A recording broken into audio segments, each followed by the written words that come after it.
नांदेड़ जिला परिषद ने 23 करोड़ 26 लाख रुपए का बजट स्वीकृत किया। सशक्त महिलाओं, आधुनिक कृषि, शिक्षा और स्वास्थ्य के माध्यम से गांवों का व्यापक विकास। नांदेड़ जिला परिषद का बजट आज प्रस्तुत किया गया। जिला परिषद की स्वआय से तैयार किए गए वर्ष 2025-26 के संशोधित बजट और वर्ष 2026-27 के मूल बजट को जिला परिषद के मुख्य कार्यकारी अधिकारी और प्रशासक मेघना कावली ने स्वीकृत किया।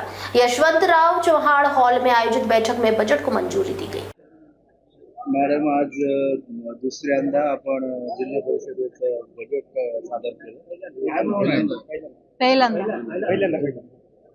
काय अनुभव आहे काय भावना आहेत?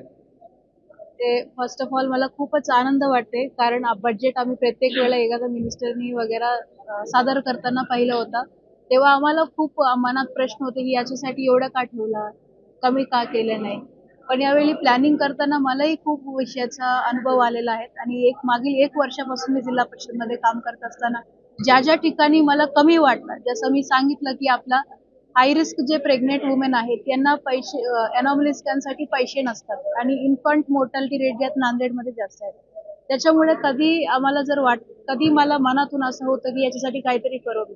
मग ह्या बजेटमध्ये ते करण्यात आलं, त्याबद्दल मला अत्यंत आनंद वाटते. असंच खूप योजना आम्ही यावेळी ऍड केलेल्या आहेत. असं म्हणजे मनातून हे सोशल सेक्टरमध्ये जे काम करण्यासाठी आम्ही येतोय IAS म्हणून, हे पूर्ण मला या बजेटमध्ये करण्याची संधी मिळाली. यंदाचं बजेट किती कोटी रुपयाचं होतं? या बजेट का 23.26 करोड एवढे आमचे जमा आहे. त्यानुसार आम्ही बजेट बनवलेलं आहे. गतवर्षीच्या तुलनेमध्ये यावर्षी काही वाढ झाली की घट झाली? वाढ झाली. 21 होता ना मागच्या वर्षी, 21 करोड्स होता अंदाजे. यावर्षी आमचे इंटरेस्ट वगैरे वाढवला त्याच्यामुळे, आणि यावर्षी आम्हाला स्टॅम्प मध्ये 6.5 करोड मिळाला होता, त्यामुळे यावर्षी 2 कोटीचा वाढ आपल्याला दिसते. ॲज CEO म्हणून या अर्थसंकल्पाचं अतिशय चांगलं असं वैशिष्ट्य तुम्हाला काय सांगतं? महिलांवर मला वाटते की मी एक महिला अधिकारी असून आणि आपल्या नांदेडमध्ये खूप महिला आहेत ज्यांना मदत पाहिजे, असं मला 1 वर्षामध्ये अनुभव आलेला आहे. आमचे बजेट माध्यमातून यावेळी प्रत्येक हेडमध्ये जर तुम्ही पाहिला, प्रज्ञा प्रकल्प असू द्या, प्रज्ञा प्रकल्पमध्ये आपण करिअर काउन्सिलिंग आणि 10वी-12वी मुलींसाठी आपण ट्रेनिंग देतो. त्या ठिकाणी सुद्धा 50% मुलींसाठी आपण हे केलेत बजेटमध्ये. तसेच जसं मी म्हणलं ते ANC मातासाठी आपण पैसे ठेवलेत.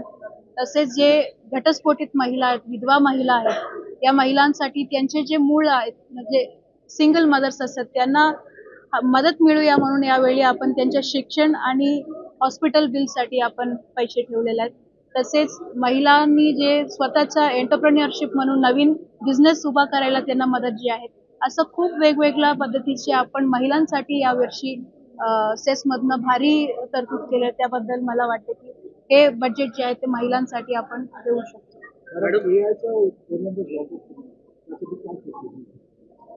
आपण आता नवीन 2025 पासून आपलं पूर्ण जगात AI सुरुवात आहे. आपल्या जिल्हा परिषदला सुद्धा तिथं AI ची वापर करणे अत्यंत गरजेचं आहे, कारण ज्या ठिकाणी आपल्याला अगोदर 10 तास लागत होते, ते AI चा वापर करून आपल्याला 1 मिनिटामध्ये त्याचे रिझल्ट येतात.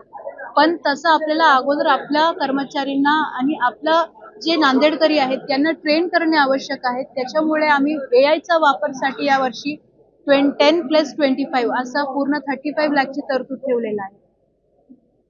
मॅडम, नांदेड जिल्हा भौगोलिकदृष्ट्या अतिशय मोठा जिल्हा आहे, 16 तालुके आहेत आणि जिल्हा परिषद खूप मोठी आहे. पण आपल्या जिल्हा परिषदेच्या स्वतःच्या मार्केटचं एकही पाण्याचं टँकर नाही. त्यासाठी काही तरतूद बजेटमध्ये आवश्यक होती. ज्या बजेटमध्ये आपल्याला जे 20% तरतूद पाणी पुरवठ्यासाठी ठेवावं लागते, ते 20% पूर्ण आम्ही ठेवलं. पण तो जे तुम्ही म्हणलात की टँकर घ्यावा लागेल, टँकरसाठी आपल्याला 2-3 ऑप्शन्स आहेत. DPC मधनं आपल्याला करता येतं, सेस मधनं करता येतं. सेस मध्ये आपल्याला थोडं बंधनकारक असल्यामुळे आम्ही सेस मधनं ना करताना यावेळी जिल्हाधिकारी महोदयांना आम्ही विनंती केली होती. सर सुद्धा खूप पॉझिटिव्ह आहेत. मला वाटतं की 1-2 वर्षात आपल्याला भेटणारच. भेटू शकतो, प्रस्ताव पाठवलेत. नेहमी म्हणजे टँकर लॉबी जी आहे त्यासाठी जिल्हा परिषद सहकार्य करते असं आहे? नाही. आम्ही जिल्ह्यांमध्ये पाणी पुरवठ्यासाठी जे काही आपल्या नागरिकाला लागणार आहे त्याच्यासाठी आम्ही पाठीमागे आहेत. बाकी आमचे जे टँकरच्या मुद्दे तुम्ही म्हणलात ते आम्ही आमच्या पालकमंत्री सोबत आणि जिल्हाधिकाऱ्यांसोबत चर्चा केली ते पॉझिटिव्हली निर्णय येईल, तुम्हाला कळवते जसं येईल. मॅडम, जिल्हा परिषदेचे अनेक भूखंड आहेत त्यावरती अतिक्रमण झालेलं आहे. काही मोठ्या कॉन्ट्रॅक्टरांनी तिथे पूर्ण बांधकाम सुद्धा केलेलं आहे, पण त्यावरती अद्याप कुठलीही कारवाई होत नाही.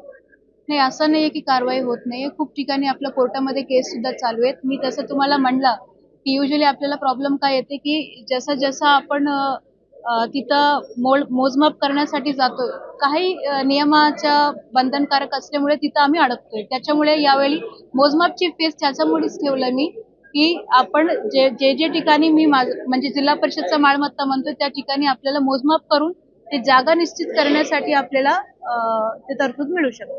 मॅडम, मल्टीपर्पज हायस्कूल म्हणून जिल्हा परिषदची खूप मोठी नांदेड शहरामध्ये जागा आहे, शाळा आहे अजून, पण ती अतिशय आता जीर्ण अवस्थेला पोहोचली आहे आणि मोठं जे मैदान आहे शाळेचं तिथे मोठ्या प्रमाणावर अतिक्रमण बळावतंय. या संदर्भात काय उपाययोजना करतात? जे मल्टीपर्पज शाळा आहेत ज्याचा एक बाजूला जे ते अतिक्रमणाचा विषय आहे त्याच्यामध्ये कोर्टामध्ये ते केस चालू होता. मला वाटते की अराउंड जून जुलैमध्ये ते अतिक्रमण वाढण्याचे सुद्धा प्रयत्न केले. त्यावेळी आम्ही SP साहेबांचा आणि कलेक्टर साहेबांच्या मदत घेऊन तिथं अतिक्रमण आम्ही अडकलेलं आहे. आणि बाकी जे जागा आहेत ज्या ठिकाणी आपल्याला दुसरं काही बांधकाम करता येते का याच्यावर आमचं प्रयत्न सुरू आहेत. जसं आमचं फायनल होईल तुम्हाला मी सांगते.